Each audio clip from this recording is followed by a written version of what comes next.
Hello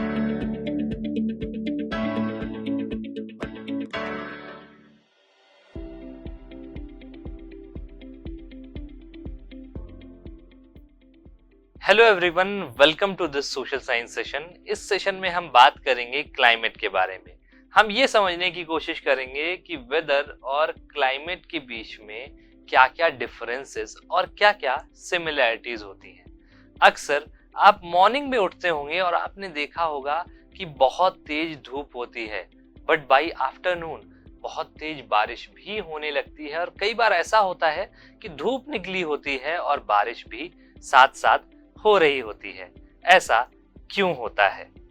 ऐसा mainly कई बार weather की वजह से होता है। और जब आप वेदर के बारे में बात करते हैं तो इसमें विंड्स आ जाती हैं, टेम्परेचर आ जाता है जिसमें आप हॉट एंड कोल्ड टेम्परेचर के बारे में बात करते हैं, और कई बार ऐसा भी होता है कि आप लो रेनफॉल और हाई रेनफॉल के बारे में बात करते हैं। आइए अब वेदर और क्लाइमेट को समझने की कोशिश करते हैं और उसके बीच में की डिफरेंसेस को जानते हैं। तो जब हम वेदर के बारे में बात करते हैं तो वेदर एक तरीके से आपकी शॉर्ट टर्म एटमॉस्फेरिक कंडीशन होती है, जबकि climate long term atmospheric condition होती है और ये लंबे समय तक एग्जिस्ट करती है। जब हम ड्यूरेशन के बारे में बात करते हैं तो वेदर डेली आरली चेंज हो सकता है, इवन मंथली भी चेंज हो सकता है, बट क्लाइमेट एक तरीके से करीब 30 ईयर्स तक एक जगह चीजें जब स्टेबल रहती हैं तो उसे आप क्लाइमेट कहते हैं। चलिए एग्जाम्पल की बात करते हैं। तो जो हमने जो पिछला एग्जाम्पल लिया था उसमें हमने सडन रेनफॉल के बारे में बात की थी, तो वो वेदर से रिलेटेड थी, वो क्लाइमेट से रिलेटेड नहीं थी। जब हम इंडिया के ओवरऑल क्लाइमेट के बारे में बात करते हैं तो ये एक तरीके से क्लाइमेट का एग्जाम्पल हो जाता है। चलिए अब इन्फ्लुएंसिंग फैक्टर्स के बारे में बात करते हैं। तो जब वेदर के बारे में चीजें आती हैं तो उसमें टेम्परेचर, ह्यूमिडिटी, विंड स्पीड आ जाती है। और जब हम क्लाइमेट के बारे में बात करते हैं तो वहां पर लैटिट्यूड, एल्टीट्यूड, ओशियन करेंट्स और कॉन्टिनेंटैलिटी जैसी चीजें आती हैं। चलिए अब ये समझने की कोशिश करते हैं कि वेदर और क्लाइमेट के क्या-क्या की एलिमेंट्स होते हैं। तो सबसे पहला एलिमेंट आ जाता है टेम्परेचर। टेम्परेचर वेदर और क्लाइमेट को बहुत ज्यादा अफेक्ट करता है। कहीं पर टेम्परेचर हाई होता है, कहीं पर टेम्परेचर लो होता है, उससे एटमॉस्फेरिक कंडीशंस बहुत ज्यादा अफेक्ट होती है। Then we shall talk about atmospheric pressure.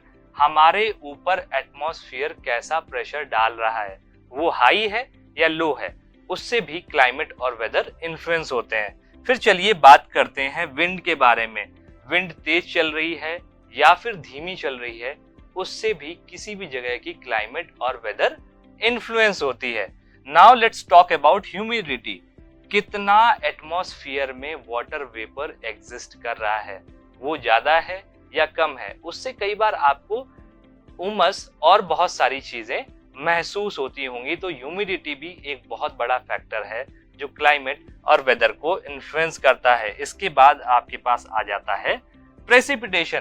कहीं पर ज्यादा बारिश हो रही है, कहीं पर कम बारिश हो रही है। जहां पर ज्यादा बारिश हो रही है वहां का वेदर और क्लाइमेट अलग होता है। जहां पर कम बारिश होती है जैसे राजस्थान, वहां का वेदर और क्लाइमेट समय समय पर अलग होता है। चलिए अब बात करते हैं इंडिया के क्लाइमेट के बारे में कि इंडिया में किस तरीके की क्लाइमेट एग्जिस्ट करती है और वर्ल्ड में इस क्लाइमेट का क्या रोल है। तो जब हम इंडिया की क्लाइमेट के बारे में बात करते हैं तो नॉर्मली इसे मॉनसून टाइप क्लाइमेट कहते हैं, और ऐसा इस वजह से कहते हैं क्योंकि इंडिया की क्लाइमेट में मॉनसून का बहुत ज्यादा इम्पैक्ट होता है। मॉनसून एक तरीके से विंड होती हैं जो इंडिया की क्लाइमेट को बहुत ज्यादा अफेक्ट करती हैं। इसकी वजह से इंडिया में 3 मेन सीजन्स होते हैं। सबसे पहला होता है समर, उसके बाद रेनी, और लास्ट में हमारे पास विंटर आ जाता है। हमारे यहाँ बारिश केवल रेनी सीजन में होती है और कई बार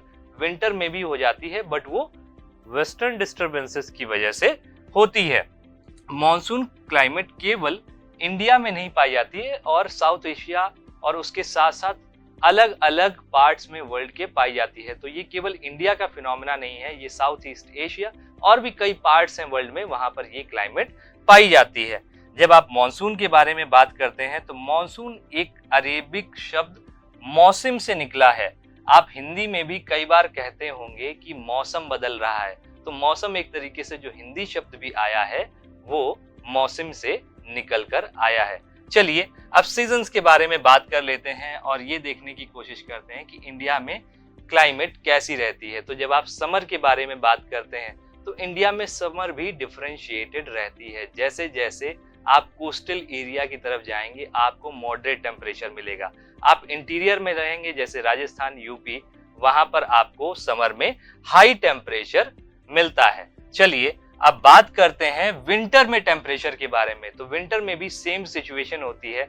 आप जम्मू कश्मीर में देखेंगे कि वहां पर टेम्परेचर बहुत ज्यादा लो हो जाता है ड्यू टू एलिवेशन, और जैसे जैसे आप इक्वेटर की तरफ बढ़ते हैं, कोस्टल एरिया की तरफ बढ़ते हैं, वहां पर टेम्परेचर मॉडरेट हो जाता है और सर्दियों में बहुत कम टेम्परेचर नहीं पाया जाता है। चलिए अब एंड में बात करते हैं प्रेसिपिटेशन के बारे में कि प्रेसिपिटेशन कैसा होता है। प्रेसिपिटेशन में भी इंडिया में बहुत ज्यादा वेरिएशन पाया जाता है। अगर आप देखेंगे तो नॉर्थ ईस्ट इंडिया में और वेस्टर्न घाट्स में बहुत ज्यादा प्रेसिपिटेशन मिलता है।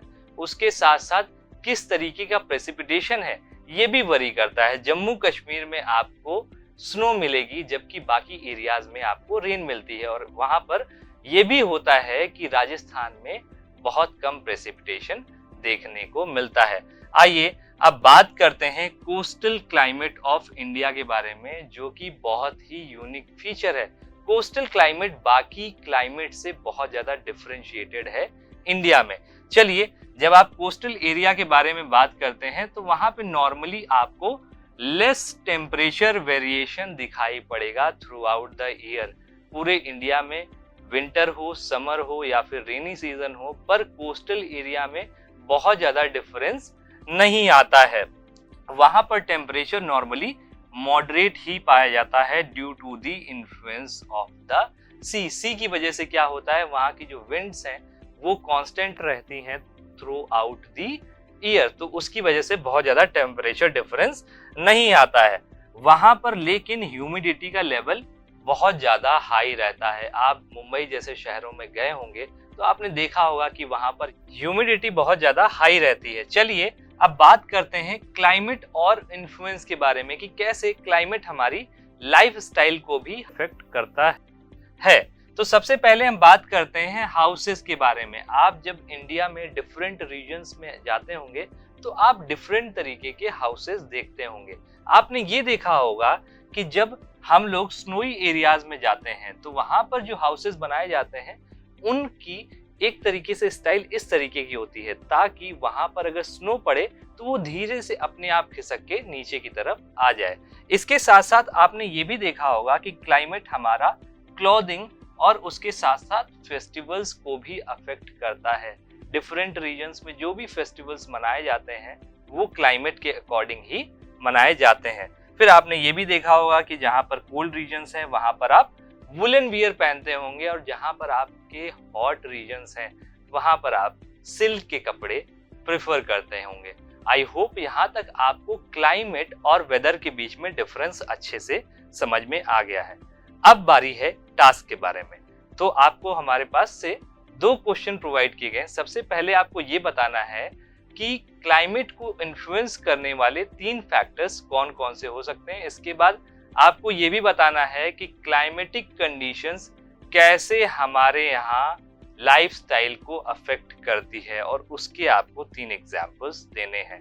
आई होप यहाँ तक आपको क्लाइमेट का सेशन बहुत अच्छा लगा होगा। आपसे मिलते हैं नेक्स्ट सेशन में। Till then, happy learning.